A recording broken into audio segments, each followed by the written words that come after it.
7,000 nurses have been out on strike in New York over chronic, massive understaffing that is putting the nurses themselves and also obviously the patients at risk. We do have some breaking news this morning that a tentative deal has been struck.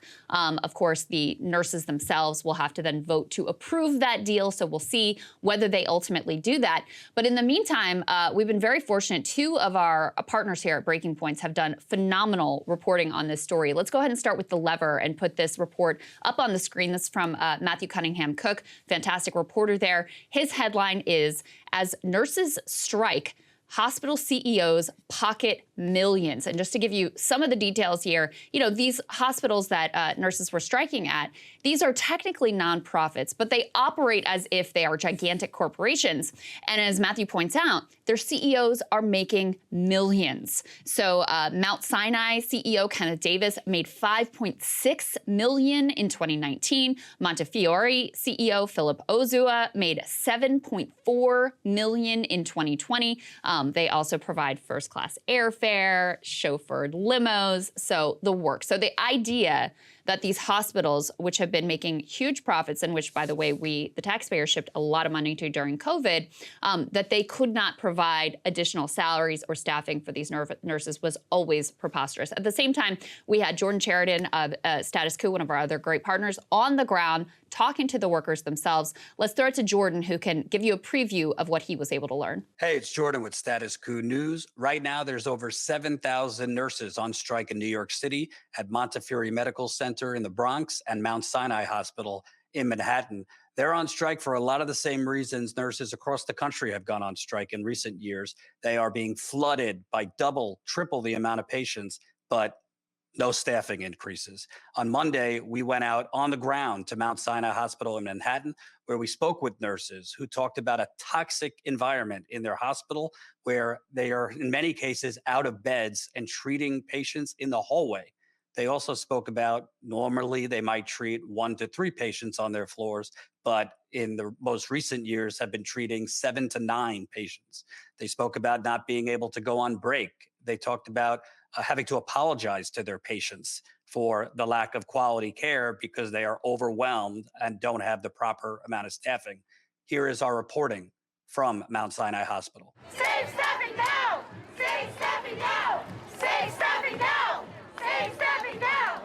Save staffing now! Save staffing now! Save staffing now!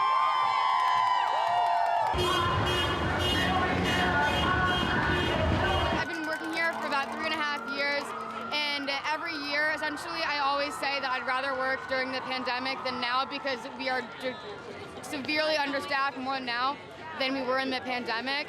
And so much so that we're taking double, if not triple, the amount of patients that we're supposed to be getting. And we have over 500 vacancies at this hospital alone, and that's just unacceptable to take care of New York City residents.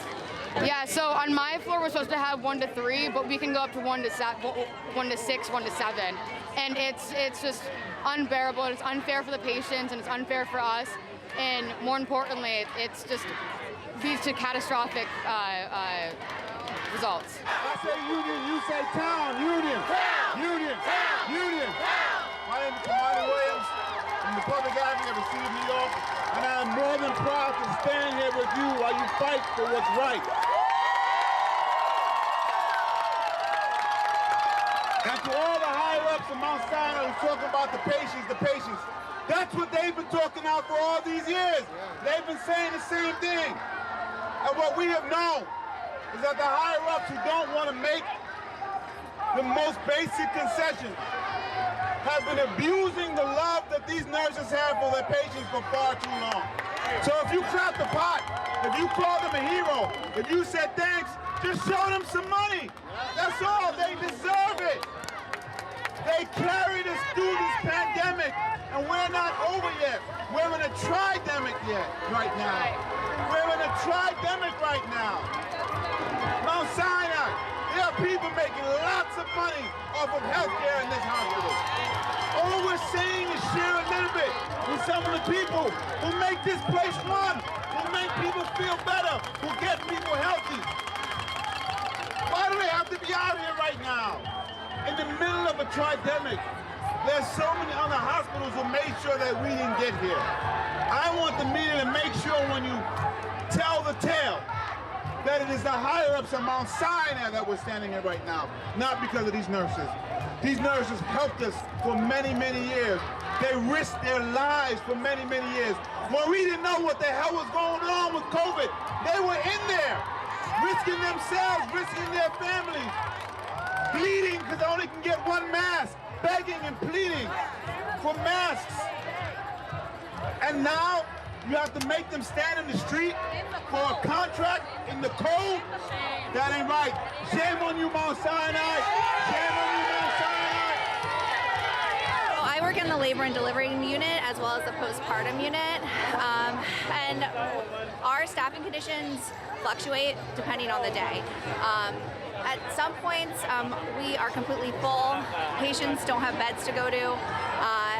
And we're running around, you know, in unsafe working conditions. And there's other days where everything's okay and we can give the care. So I think the biggest thing is that I understand the difference of safe staffing versus not safe staffing, because when we are in those days where we cannot provide the care, when we are stretched to our limits, we feel that we are doing our patients a disservice. And we have the days that are good.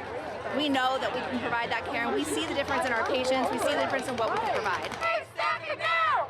Safe staffing now! Safe staffing now! Safe staffing now! Let's go now!